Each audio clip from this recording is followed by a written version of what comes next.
Hey everyone, welcome back to Mindspine Tutorials. Mariam here. So now we are starting with deglutition. इसकी spelling में यहाँ पर आप देख सकते हैं, मैंने यहाँ पर डिग्लूटिशन के ऊपर टीआई ऊपर लिया है क्योंकि पहले मेरी स्पेलिंग में वो रह गया था, दैट्स वाई. सो डिग्लूटिशन और स्वॉलोइंग, इसी को हम निगलना भी कहते हैं हिंदी.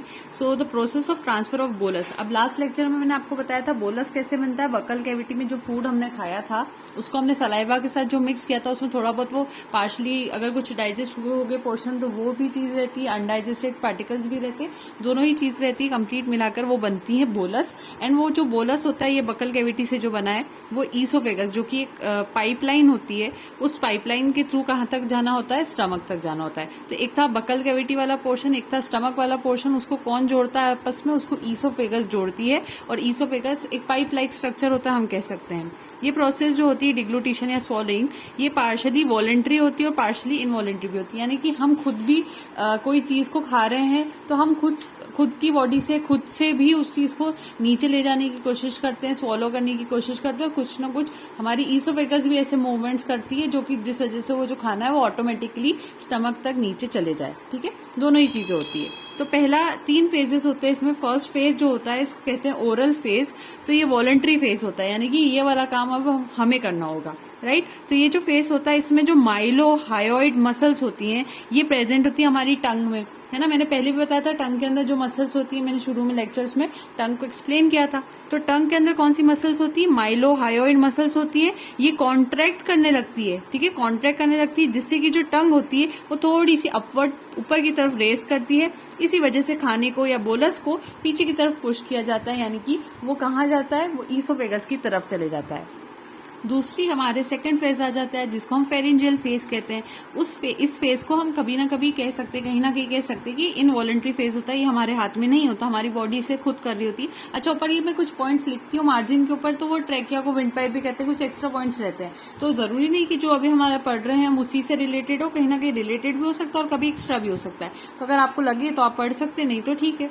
और इपीग्लॉटिस को मैंने यहाँ पे लिखा है कि ये नॉन मूवेबल होता है. Therefore trachea comes up and during deglutition breathing stops. ये एक चीज थी कि जब हम खाना खा रहे होते, स्वॉलो कर रहे होते, बेसिकली हमारा बोलस जब ईसोफेगस की तरफ आ रहा होता है तो वहां पर 2 पाइप्स होता है, आपको पता होगा, एक विंड पाइप होता है और एक ईसोफेगस होता है. विंड पाइप हमारी जो रहती है उसको हम ट्रेकिया कह सकते हैं और जो हमारा फूड पाइप होता है उसको ईसोफेगस कहते हैं. तो खाना ईसोफेगस में जाना है, सांस की नली तक नहीं जाना है. तो इसी वजह से वहां पर एक लिड लाइक स्ट्रक्चर होता है जिसको हम इपीग्लॉटिस कहते हैं, राइट.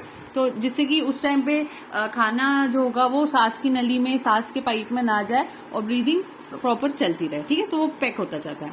तो ये इनवॉलेंट्री फेज होता है. इस फेज में ओव्यूला नाम का स्ट्रक्चर होता है जो कि रेज अपवर्ड, हम जब हमारा माउथ ओपन करते थे एक हैंगिंग स्ट्रक्चर हमें दिखाई देता है, वही ओव्यूला होता है. तो ये ओव्यूला जो होता है ये अपवर्ड्स की तरफ रेज करता है और क्लोज करता है पैसेज ऑफ नेसोफेरिंग्स के. यानी जो नेसोफेरिंग्स वाला पोर्शन हमारा नाक वाला पोर्शन है उसको क्लोज करना होता है. साइमल्टेनियसली ग्लॉटिस भी आ जाता है और वो एपीग्लॉटिस, ग्लॉटिस यानी कि क्या है, वो हमारा पाइप है, उसका ढक्कन क्या है, एपीग्लॉटिस है, राइट. तो ये उसको क्लोज कर रहा होता है due to upward movement of trachea. So the bolus is moved towards oesophagus. तो ये चीज हमारी बॉडी खुद करती है. फेरेंजियल फेज में जो चीज होती है ये हमारा सेकंड फेज था. अब थर्ड फेज आ जाता है जिसको कहते हैं ईसोफेजियल फेज. ये इनवॉलेंट्री फेज अगेन होता है. इस फेज के अंदर बोलस ईसोफेगस तक आ चुका है. पेरिस्टाल्टिक मूवमेंट ईसोफेगस शुरू करती है. पर्टिकुलर मूवमेंट्स होते हैं जिससे कि खाना नीचे की तरफ लाया जाए और वो शुरू हो जाते हैं धीरे धीरे. पेरिस्टाल्टिक मूवमेंट जो होता है वो इंडिकेट करता है कि यहाँ पर कंप्लीशन हो गया है डिग्लूटिशन का. जैसे पेरिस्टाल्टिक मूवमेंट होगा इसका मतलब हमने स्वॉलो कर लिया, खाना नीचे की तरफ आ गया. अब जो पेरिस्टाल्सिस या पेरिस्टाल्टिक मूवमेंट्स होते हैं वो कैसे होते हैं, ये रेगुलर कॉन्ट्रैक्शंस होते हैं जिसमें एक बार कॉन्ट्रैक्शन होता है, सुकुड़ेगा फिर रिलैक्स करेगा, सुकुड़ेगा फिर रिलैक्स करेगा. कौन, मसल्स एलिमेंट्री कैनाल की, due to which food substance जो होते हैं वो नीचे की तरफ आ जाते हैं. यानी कि देखो ये हमारी ईसोफेगस है तो सबसे पहले इसने क्या करा, यहाँ पर रिलैक्स कर लिया. फॉर एग्जाम्पल रिलैक्स करा तो यहाँ की मसल्स अगर रिलैक्स हो रही तो ऊपर वाली टाइट हुई होंगी, इसी वजह से खाना इधर आया. फिर इधर वाली थोड़ी रिलैक्स होगी, ऊपर वाली टाइट होगी तो खाना और नीचे आया. फिर इधर वाली रिलैक्स होगी तो खाना और नीचे आया. इसी को हम कहते हैं पेरिस्टालसिस। तो पेरिस्टालसिस कंप्लीट हो गया। उसी तरह से एक दो मूवमेंट्स और हमारी बॉडी में हमें आगे जाके पढ़ने होते हैं, जिसको कहते हैं एनास्टालसिस या फिर रिगरगिटेशन। ठीक है, तो एनास्टालसिस क्या होता है? ये रिवर्स पेरिस्टालसिस होता है, यानी पेरिस्टालसिस का उल्टा। यानी पेरिस्टालसिस क्या कर रहा था? खाने को अगर नीचे ला रहा था, तो एनास्टालसिस क्या करेगा? खाने को वापस से ऊपर ले जाने की कोशिश करेगा। ये खाना यहाँ जो आया है ये वापस ऊपर चले जाए। इसी चीज को हम क्या कह सकते हैं कि यही तो वोमिटिंग होती है, कि खाना पेट से वापस से मुंह की तरफ आ जाए, उसको हम एनास्टालसिस कहते हैं।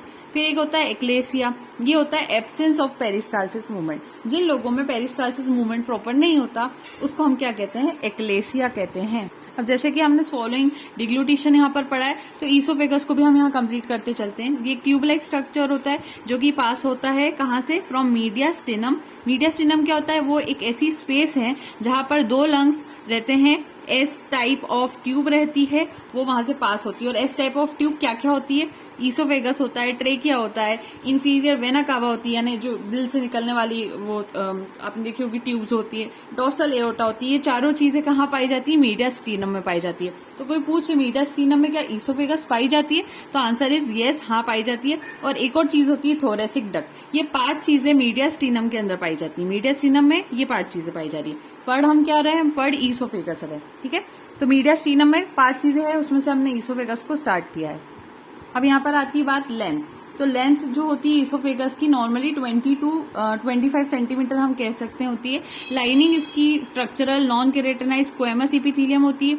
कवरिंग इसकी ट्यूनिका एडवेंटिशिया होती है। यहाँ पर मैंने WCDFCT लिखा है, इसका मतलब है white collagen dense fibrous connective tissue इसकी बनी होती है। तो ये इसका शॉर्ट फॉर्म है, ऐसे करके आप याद कर सकते हैं। और अगर कोई पूछे अच्छा एक चीज और, लार्जेस्ट लिम्फेटिक डक्ट क्या होती है? तो largest lymphatic duct thoracic duct होती है। एक्स्ट्रा पॉइंट है, यहाँ मेंशन कर दिया मैंने, अभी रिलेवेंट नहीं था पर मेंशन कर दिया। अब यहाँ पर ये हमारी ईसोफेगस है, ये हमारा स्टमक है। ये ऊपर स्फिंक्टर होता है, अपर ईसोफेजियल स्फिंक्टर, और यहाँ नीचे की तरफ होता है गेस्ट्रो ईसोफेजियल स्फिंक्टर, या फिर आप इसको कार्डिक स्फिंक्टर भी कह सकते हो, या फिर आप इसको लोअर ईसोफेजर स्फिंक्टर भी कह सकते हो। ठीक है, अभी ईसोफेगस का सुपीरियर 1/3 रहता है पोर्शन जो कि स्ट्राइटेड मसल का बना होता है। बीच वाला मिडल 1/3 जो होता है स्ट्राइटेड स्मूथ मसल का बना होता है। और जब स्टमक की तरफ वाला जो तीसरा पोर्शन होता है ईसोफेगस का, वो इंफीरियर 1/3 होता है जो कि स्मूथ मसल्स का बना होता है। ईसोफेगस ऑलवेज रिमेन्स कोलैप्स्ड, सुकड़ी हुई रहती है, and is open only when any food substance is introduce. जब कोई फूड सब्सटेंस आता है उसी वक्त ये ओपन करती है, वरना नॉर्मली अगर आप खाना नहीं खा रहे तो वो सुकड़ी हुई स्टेट में, कोलैप्स स्टेट में रहेगी।